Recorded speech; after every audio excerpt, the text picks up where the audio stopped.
नमस्कार, स्वागत है आपका। आप देख रहे हैं कमोडिटी 360 सीएनबीसी आवाज़ पर और मैं हूं मनीषा गुप्ता। वेल, सबसे पहले हमारे साथ ग्रेन एथेनॉल मैन्युफैक्चरिंग एसोसिएशन के प्रेसिडेंट चंद्र कुमार जैन जुड़े हैं। मिस्टर जैन, बहुत शुक्रिया साथ देने के लिए। एंड क्लियरली काफ़ी सारी मूवमेंट्स यहाँ पर होती हुई नजर आई हैं। सबसे पहले आपका एक रिएक्शन यहाँ पर ग्रेन्स पर ही लेना चाहेंगे। हमने एमएसपी बढ़ता हुआ देखा है और ग्रेन्स अब एक बहुत अहम हिस्सा बन चुका है एथेनॉल प्रोडक्शन के लिहाज से। आपका फर्स्ट रिएक्शन एमएसपी राइज पर? मनीषा जी, और आपको और आपके सब व्यूवर को बड़ा बड़ा धन्यवाद कि आपने मुझे टाइम दिया। देखिए, एमएसपी बढ़ना तो वेलकम मूव है, इसमें कोई दो राय नहीं।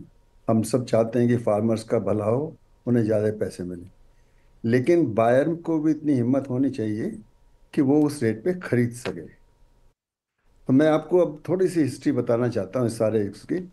देखिए, आज से 2 साल 3 साल पहले तक ये जो मक्की की क्रॉप है, ये फीड क्रॉप थी। सब कैटेगरी में इसमें जाती थी, लगभग 75-80% उसमें जाता था। 8 से 10% स्टार्च इंडस्ट्री में जाता था, बाकी 10% खारे में बीज में वापस जाता था। तो जब से ये नीति आयोग ने ये पॉलिसी बनाई है कि हम ग्रेन से भी इथेनॉल लेंगे 2020 में, तो ये बात से इनका कुछ फर्क आया है। लेकिन 2020 से 2023 जनवरी 24 तक वो पहचान नहीं पाए कि मक्की से क्या रेट होना चाहिए, मक्की से इथेनॉल का क्या रेट होना चाहिए। तो उन्होंने जनवरी 2024 में उन्होंने रेट सही करे। तो जो मक्का 12-14 रुपए बिकती थी, वो 21-22 रुपए, 20 रुपए, 21 रुपए बिकने लगी। तो बेसिकली अगर वो ग्रेन, देखिए ग्रेन इथेनॉल जो है करीब 10% मक्की उठाता सारा का सारा जी। 40 lakh ton, sorry 25%, 10 lakh ton, 100 lakh ton उठाता है। 400 लाख टन में 100 लाख टन उठाता है। तो उससे जो है एक अवेयरनेस, उससे सारा 400 लाख टन के रेट कंट्रोल हो गए। ऊंचे जी। 12-14 से जाके वो 21-22 के एवरेज में आ गए। इथेनॉल तो 22 रुपए में ले ही रहा है, लेकिन अब जो 24 रुपए मिला है उसके हिसाब से देखिए, हमारा रेट जब तय हुआ था 71 रुपए 86 पैसे इथेनॉल का, तो उस वक्त 20 रुपए 90 पैसे थे। आज रेट 24 रुपए एमएसपी हो गया है। हमारे उसमें 380 लीटर निकलता है एक टन में, तो 8.5-9 रुपए का फर्क एकदम पड़ जाता है। जी। तो हम ये गवर्नमेंट से ये आशा करते हैं कि भाई, अगर आपको फार्मर्स को एमएसपी दिलानी है तो ग्रेन इथेनॉल को उसके मैचिंग प्राइस दीजिए, नंबर एक। दूसरे, हम ये नहीं चाहते कि एमएसपी ना मिले फार्मर्स को, क्योंकि it is a totally open market. Government नहीं खरीदती है एमएसपी से। आप इंडस्ट्री को स्ट्रेंथन करेंगे तो ये एमएसपी पे बिकेगा। गवर्नमेंट ने कभी नहीं खरीदा, कभी खरीदा 50,000 टन, 10,000 टन, 400 लाख टन में से 50,000 टन क्या होता है। तो ओपन मार्केट को आपको स्ट्रांग करना पड़ेगा, अगर आपको फार्मर्स को पूरा पैसा दिलवाना पड़ेगा। ये हमारा। जी जी, बोलिए मिस्टर जैन, मुझे वही आपसे जानना था, मेरा अगला सवाल वही था। तो अगर अब वायबिलिटी नहीं है, फीजिबिलिटी नहीं है, तो इन्वेस्टमेंट क्या इसके ऊपर सफ़र करेगी?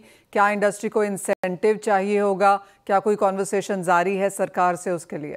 देखिए सर, ये कल ही आया है, हम लोग तैयार कर रहे हैं, सबसे टाइम ले रहे हैं कि भैया कुछ करिए।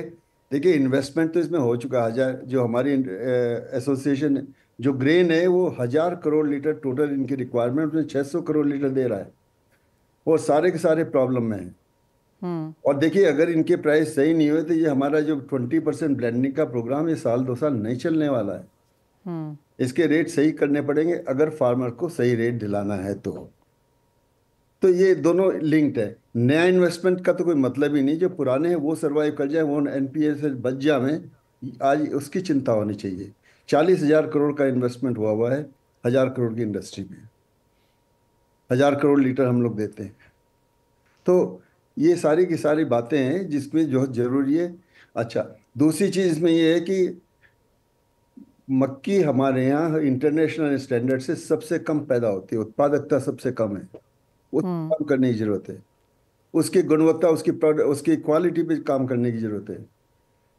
हम विदेश से मंगाते हैं कभी कभी, तो 70-80, 70-72% स्टार्च आता है, हमारे देश की 60% स्टार्च होता है।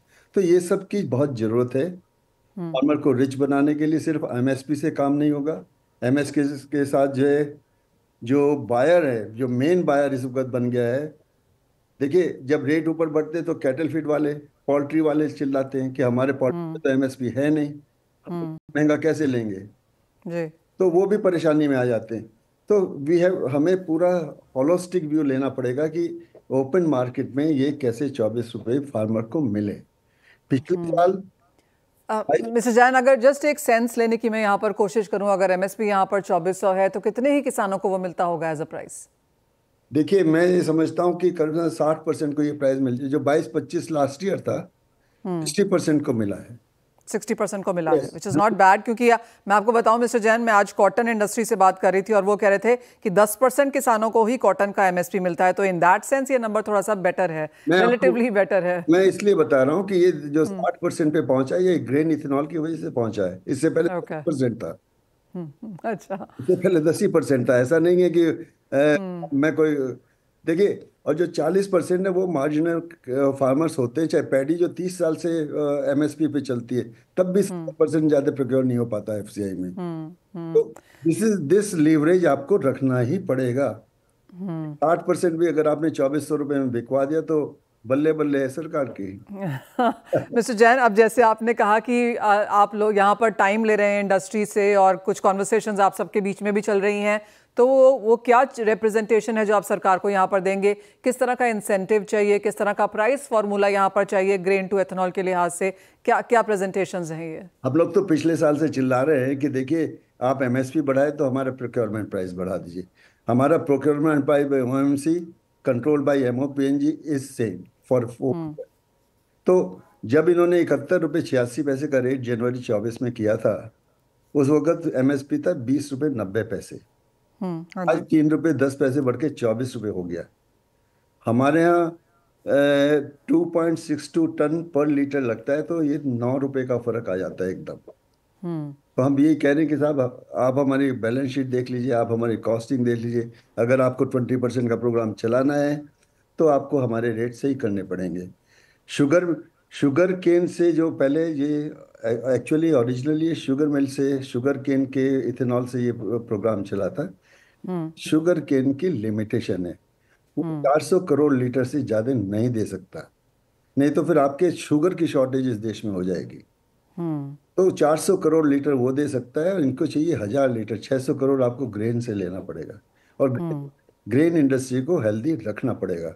ये मेरा कहना है और ये मैं सबसे कह रहा हूँ सर। तो मिस्टर जैन, आप कहेंगे कि one way to do this is कि यहाँ पर फॉर्मूला सेट किया जाए, एमएसपी बढ़ाया तो प्रोक्योरमेंट सही किया जाए। आपको लगता है ये 1 पॉइंट एजेंडा है यहाँ पर? यस मैडम, बिल्कुल ये 1 पॉइंट एजेंडा है।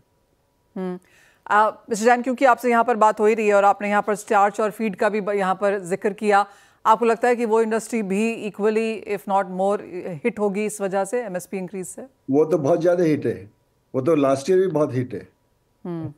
पोल्ट्री का रेट जो है, पोल्ट्री बंद हो रही है, कैटल फीड रो रहा है, पर वो बहुत ज्यादा हिट है। 24 रुपये में तो वो बेचारे मर जाएंगे। तो क्या, जब बाइंग पावर नहीं होगी तो 24 रुपये फार्मर को नहीं मिल पाएगा।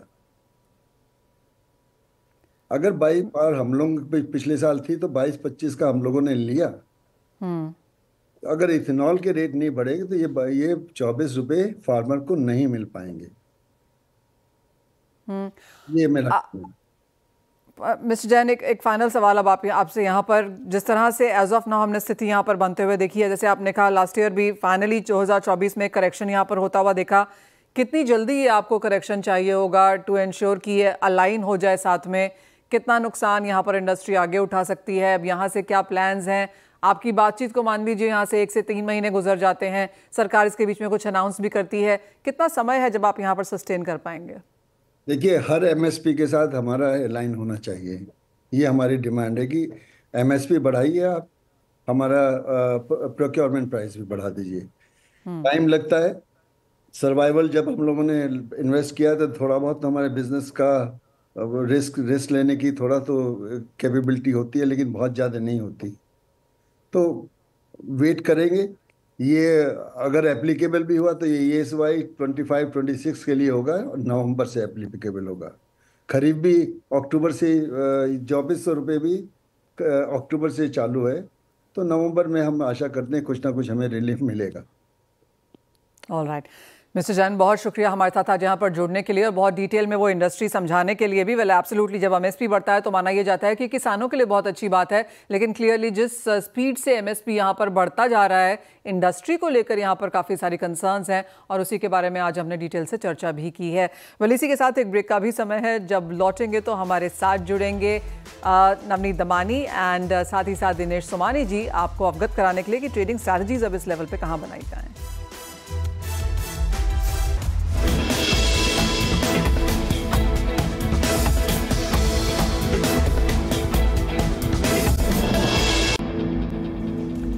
यूएस के फेडरल एंड ट्रेड कोर्ट की जिस तरह की स्टेटमेंट्स आई हैं उसका रिएक्शन हमने बाजार में देखा ही है और ऐसा लगता है कि कुछ अपील और कुछ और स्टेटमेंट्स आज यूएस बाजार खुलते ही आ सकती हैं। तो क्लियरली एक वॉलेटाइल समा आज शाम के सत्र में यहाँ पर रह सकता है और ये कोई पहला या आखिरी समय नहीं है जब हम इस तरह की स्टेटमेंट्स आता हुआ देखेंगे, लेकिन रोज़ाना का ट्रेड यहाँ पर अब काफ़ी वॉलेटाइल हो चुका है। नवनीत जी, अगर हम प्रेशस मेटल से ही यहाँ पर शुरुआत करें तो कुछ ईजिंग ऑफ बिजनेस आया था इनिशियली एक नीजर्क रिएक्शन के लिहाज से, लेकिन अब कुछ खरीदारी फिर से लौट रही है और चांदी को हमने यहाँ पर आउट परफॉर्म करते हुए देखा। क्या कुछ एक्सपेक्टेड है यूएस मार्केट्स में आज, और एक नियर टर्म के लिए, सिर्फ आज के लिहाज से नहीं, एक नियर टर्म पोजिशनल कॉल के तौर पर अब सोने चांदी में क्या किया जाना चाहिए? क्लियरली एक सरप्राइज वाला माहौल डेवलप होता हुआ फिर से नजर आ रहा है। हम टैरिफ से थोड़े से उभरे ही थे कि नया एंगल डेवलप हो गया है कि जहां पर क्वेश्चन किया जा रहा है पूरे एंटायर टैरिफ सिनेरियो को ही। एंड अगर थोड़ा भी इसमें मीट है तो मुझे लगता है कि मार्केट के लिए बहुत, इनफैक्ट प्रेशियस मेटल में पर्टिकुलरली गोल्ड के लिए बहुत हावी होगा ये, एंड एक रीजनेबल करेक्शन आपको देखने मिल जाएगा। बट लास्ट 1-2 घंटे में जो हमने ट्रेड देखी है कि निचले लेवल से पूरी तरह से रिकवरी हमने जो गोल्ड में देखी है, ये कुछ और ही स्थिति एक्चुअली डिफाइन कर रहा है। तो मेरे हिसाब से आज के इस सिचुएशन में गोल्ड काफी वॉलेटाइल रहेगा and may be in the evening वापस आपको एक रीजनेबल करेक्शन देखने मिल जाए। बट अगर कोई क्लैरिटी नहीं आई तो काफी वॉलेटिलिटी आपको सेकंड हाफ में देखने मिल सकती है। But bigger trend is emerging in silver, जहां पे एक अच्छे कंसोलिडेशन या करेक्शन के बाद में प्रॉपर प्राइस रिकवरी देखने मिल रही है और जो ये इस बार $34-34 के ऊपर जाते हुए नजर आ रही है। मेरे हिसाब से गोल्ड को थोड़ा सा साइड में रखते हुए सिल्वर पे फोकस किया जा सकता है, जहां पे प्राइसेस जब तक 97,200 97,500 के ऊपर है कंफर्टेबली इस बार 1,01,000 के स्तरों को छू सकते हैं। तो बाय ऑन डिप की स्ट्रेटेजी यहाँ पर क्लियर रखनी चाहिए and with 2,000-3,000 rupees upside. Dinesh ji, आप कैसे देखते हैं? मैं चांदी के बारे में बात करना चाहूंगी क्योंकि मेटल्स का कुछ फायदा हमने चांदी में आता हुआ देखा है 33 के आसपास के स्तर। बिल्कुल Manisha ji, US court of international trade ने कहा है कि जो भी रेसिप्रोकल टैरिफ लगाए सारे अवैध हैं। मतलब अगर ऐसी ये बात सही होती है और इन चीजों का इम्प्लीमेंटेशन होता है तो मुझे लगता है कि सिल्वर ही ऐसी काउंटर रख सकती है जो सबसे ज्यादा आउट परफॉर्म कर सकती है। और सुबह के सत्र से हम देख रहे हैं गोल्ड अभी भी -125 है और सिल्वर 1,000 तेज है। गोल्ड निचले लेवल से जरूर रिकवर हुआ है बट मुझे लगता है कि गोल्ड यहाँ पर कहीं ना कहीं सब थम जाएगा। सिल्वर यहाँ से आउट परफॉर्म करना शुरू हो गई। कल गोल्ड सिल्वर में जो डिफरेंस 1,500-1,800 रुपए का था, आज 3,000 रुपए का हुआ है। मतलब सिल्वर ने 1,000 रुपए की ज्यादा एक्स्ट्रा छलांग लगाई है। आई थिंक अराउंड 98,000 के आसपास सिल्वर में एक बार बाइंग दोबारा बनता है। 99,200 का अपसाइड पोटेंशियल मुझे नजर आता है। 97,400 का इसमें स्टॉप लॉस मेंटेन किया जा सकता है। मुझे लगता है सिल्वर का जो मोमेंटम या इंडिकेटर्स जो सजेस्ट कर रहे हैं, प्रोबेबली बाय मंडे हम 1,00,000 रुपए के ऊपर पार जरूर हो जाएंगे। ऑल राइट, तो ये फास्टेस्ट गेन होगा यहाँ पर, यानी कि 2,000 रुपए की तेजी अगले 2 सेशंस में बनती हुई नजर आ सकती है। लेकिन काफ़ी कुछ डिपेंड करेगा कि आज हम यूएस की तरफ से फर्स्ट क्वार्टर जीडीपी नंबर, साथ ही साथ जॉबलेस क्लेम्स, कल पीसी डेटा, तो बहुत कुछ है अभी ये हफ्ता खत्म होने के लिए, तो देखते हैं कैसे काम होता है। दिनेश जी, मेटल्स में कैसे देखते हैं आप? क्योंकि यहाँ पर एक तेजी है, क्लियरली रिस्क ऑन है, इक्विटी मार्केट्स में बढ़त है। यूएस मार्केट्स ने जिस तरह की तेजी इनिशियली दिखाई थी वहां से थोड़ा सा हल्की होते हुए नजर आए क्योंकि नीजर्क रिएक्शन हो चुका है। अब बाजार और डेवलपमेंट्स का इंतजार करेगा। बिल्कुल मनीषा जी, जैसे मैंने पहले भी कहा कि काफी समय से रेंज में एक दायरे में ट्रेड हो रहा है, खास करके कॉपर। मतलब 848, 849 डाउन साइड जाता है और 865, 868 ये अपसाइड जाता है। ये 18 रुपए का जो दायरा है पिछले 10 से 12 दिन में ट्रेड कर रहा है। बट मुझे लगता है कहीं ना कहीं ये एक्यूमुलेशन क्रिएट कर रहा है और एक ब्रेकआउट का इंतजार कर रहा है। प्रोबेबली कोई ऐसा ट्रिगर, ऐसी न्यूज जो प्राइजेस को सीधा 868 का लेवल क्रॉस कराए। मुझे लगता है प्रोबेबली 1 या 2 दिन में 876 का लेवल ये दिखा सकता है। 863, 864 के आसपास बाय करे 858 के स्टॉप लॉस से 876 का लेवल निश्चित तौर से जल्दी देखने मिल सकता है। आपको भी लगता है नवनीत जी कि यहाँ से तेजी मेटल्स में देखने को मिल सकती है? अपार्ट फ्रॉम कॉपर, जिंक और एल्यूमिनियम में भी आज हल्की सी बढ़त है। क्लियरली एक रेंज बाउंड ट्रेडिंग से बाहर निकले हैं, थोड़ा सा यूफोरिया बाजार में है, लेकिन कितना सस्टेनेबल? मैं दिनेश जी के साथ लार्जली एग्री करता हूँ कि कॉपर इन तीनों कमोडिटी में सबसे बेस्ट बेट लग रहा है। और अगर थोड़ी भी रिकवरी चांदी में आई तो उसका सपोर्ट आपको कॉपर प्राइस में भी दिखेगा और करीब करीब 15 से 20 रुपए का अपसाइड देखने मिल सकता है। But zinc is also looking attractive. एक 4-5 दिनों में थोड़ा सा कंसोलिडेशन या करेक्शन का माहौल देखने मिल गया ऑलरेडी। बट इंटरनेशनल प्राइसेस एक तरफ है और डोमेस्टिक में थोड़ी सी अलग स्टोरी है। इंटरनेशनली प्राइसेस करीब करीब 2740 से करेक्ट होकर $2650 आके वापस रिकवर करते हुए दिख रहे हैं। मेरा मानना यह है कि यहाँ से करीब 100 से $150 का अपसाइड बहुत दिन से पेंडिंग है जिंक में, जो कि हमें अगले कुछ दिनों में देखने मिल सकता है। तो बाय ऑन डिप्स का स्टांस यहाँ पे क्लियर है। 255 के आसपास बाय किया जाए, 251 का आप स्टॉप लगाइए एंड 265 268 तक के भी टारगेट देखने मिल सकते हैं। ये तो बात हुई मेटल्स की, जहां पर हमने कुछ खरीदारी यहां पर लौटते हुए देखी है। अब कच्चा तेल आपकी स्क्रीन पे लेके आएंगे, क्योंकि बेस्ट ऑफ द गेन्स यहां पर देखने को मिले हैं पिछले 24 घंटे में। न्यूयॉर्क सेशन में 1.25% की तेजी थी और आज दिन भर में हमने लगातार तेजी के साथ कारोबार होता हुआ देखा है। $65 आपकी स्क्रीन पे यहाँ पर। नवनीत, यहाँ पर क्या सेंस है?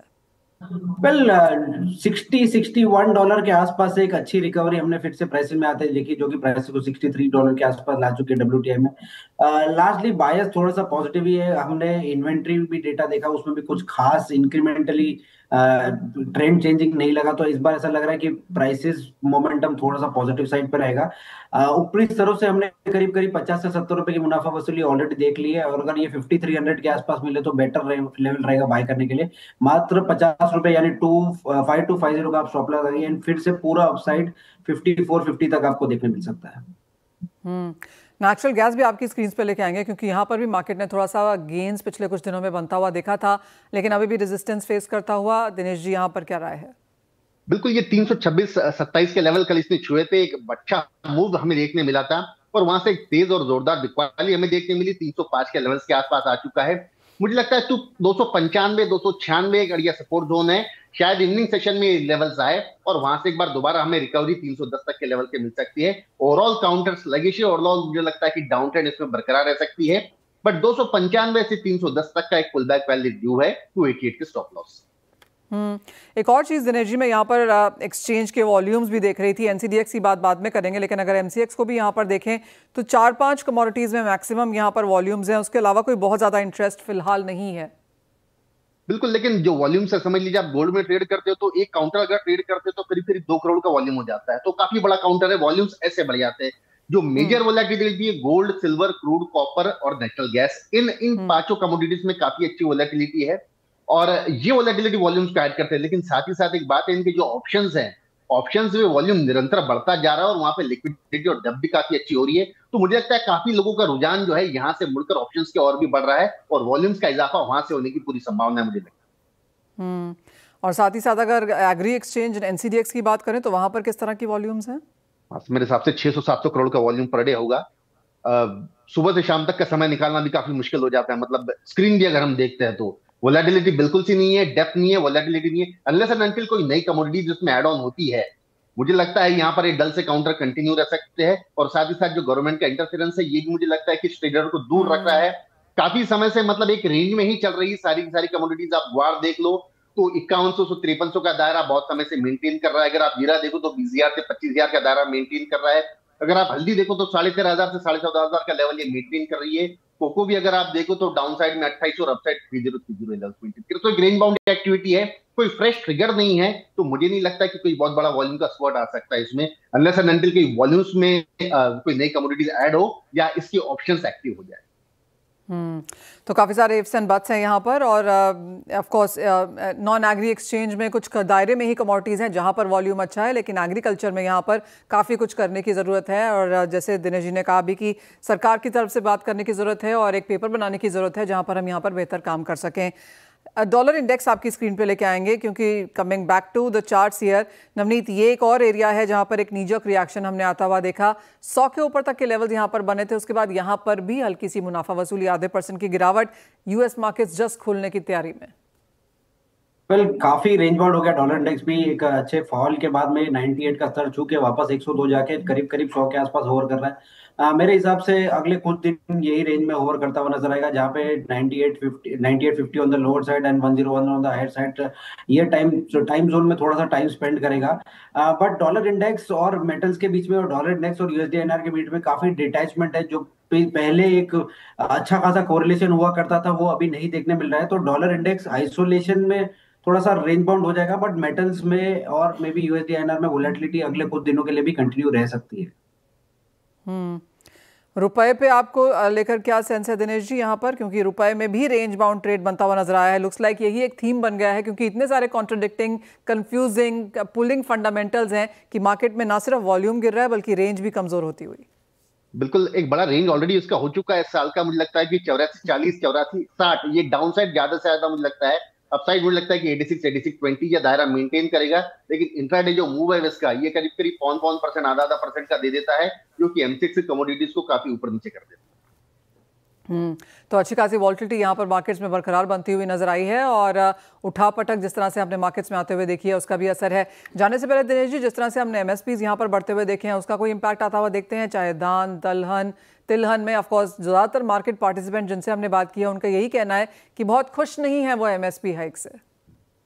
मनीषा जी, 7200-7300 रुपए के तुअर के रेट से फिजिकल मार्केट के मैं बिल्टी के रेट कर वकुला के तो, और 8000 उसकी एमएसपी है। 8700 के ऊपर मूंग के भाव है, और नीचे में मतलब क्या ट्रेड कर रहा है आई डोंट नो। साथ ही साथ अगर उड़द की बात करो 7800 की एमएसपी है बाजार में, जो रेट से काफी ज्यादा कम है। सबसे आश्चर्यजनक तो मुझे लगता है कि सोयाबीन 5300 प्लस की एमएसपी है, 43 रुपए एमएसपी बिक रही है। मतलब अगर कोई खरीदना चाहे प्लांट वाला तो इसको क्या सोचकर खरीदेगा? या अगर इसकी प्रोक्योरमेंट होती 20 लाख टन की प्रोक्योरमेंट की है गवर्नमेंट ने, 1,20,000 टन की इसकी क्रॉप है, तो it is less than 20%। MSP बढ़ना तो बहुत अच्छी बात है किसानों के लिए। मैं खुद भी किसान हूं तो मेरे लिए एक सकारात्मक संकेत है, लेकिन इसमें इंडस्ट्री कैसे सर्वाइव करेगी ये बहुत बड़ा प्रश्न है। अगर गवर्नमेंट एग्रेसिवली बाय करती है तो सेल किस रेट पर करेगी? अगर वो मार्केट रेट पर सेल करेगी तो शायद इंडस्ट्री के लिए फायदेमंद हो, और दोनों इसमें खुश रह सकते हैं। किसानों को भी अच्छे रेट मिलेंगे, इंडस्ट्री को भी मार्केट रेट पर मिलेंगे। तो अभी जी एब्सोल्युटली दिनेश जी, जैसे आपने कहा कि एमएसपी बढ़ाना किसानों के लिए अच्छा है, लेकिन जिस भी इंडस्ट्री से हमने आज बात करी है और कल के दौरान जब एमएसपी बढ़ा था तब भी बात कर रहे थे कि 10, 15, 20% किसानों से ज़्यादा उनको एमएसपी नहीं मिलता है। हमको नेशनल टेलीविजन पे लोगों ने बोला कि शायद बिचौलिए ये रेट का इस्तेमाल कर लेते हैं। आज सिर्फ मक्के में सुनने को मिला कि जी हाँ, पिछले 1-1.5 साल में यहाँ पर 60% तक किसानों को अब मक्के का एमएसपी मिलने लगा है, लेकिन बाकी काफ़ी हद तक एग्रीकल्चर सेक्टर्स में या कमोडिटीज़ में क्या वो किसानों को पूरा फ़ायदा पहुँच पाता है? शायद वो आंसर नो है यहाँ पर। लेकिन बहुत शुक्रिया दिनेश जी आपका भी और नवनीत जी आपका भी जुड़ने के लिए, कमोडिटीज़ पर चर्चा करने के लिए, अपना व्यूज़ देने के लिए, end of course overall markets पर भी अपनी राय देने के लिए। इसी के साथ फिलहाल इस कार्यक्रम में इतना ही समय है, लेकिन आपसे इजाज़त लें उससे पहले आपको याद दिला दें कि सोने ने इस साल बेहतरीन परफॉर्मेंस दिखाई है। हम आपके लिए एक एसेट क्लास के लिए इसके ऊपर धमाकेदार लाइव वेबिनार लेकर आए हैं, गोल्ड मास्टर क्लास। हमारे एक्सपर्ट्स यहाँ पर आपको बताएंगे कि सोने में ट्रेडिंग और निवेश किस तरह से किया जाना चाहिए, वो भी रियल केस स्टडीज़ के साथ। और जी हाँ, आपके सारे सवालों के जवाब भी मिलेंगे, चाहे बात हो कि कितना सोना लेना है, कब लेना है, किस किस विकल्प से लें, हेजिंग मैकेनिज्म्स यहाँ पर क्या हैं, गिफ्टिंग पर किस तरह के टैक्सेस हैं, पोर्टफोलियो में सोने का हिस्सा क्या होना चाहिए, या फिर पुराने और नए ज्वेलरी पर जीएसटी कैसे लगता है। ऐसे और काफ़ी सारे और सवालों के लिए आप हमारे साथ जुड़ सकते हैं इस वेबिनार में। तो देर ना करें, अपनी स्क्रीन पर दिख रहे लिंक पर रजिस्टर करें और बने गोल्ड मास्टर क्लास का हिस्सा।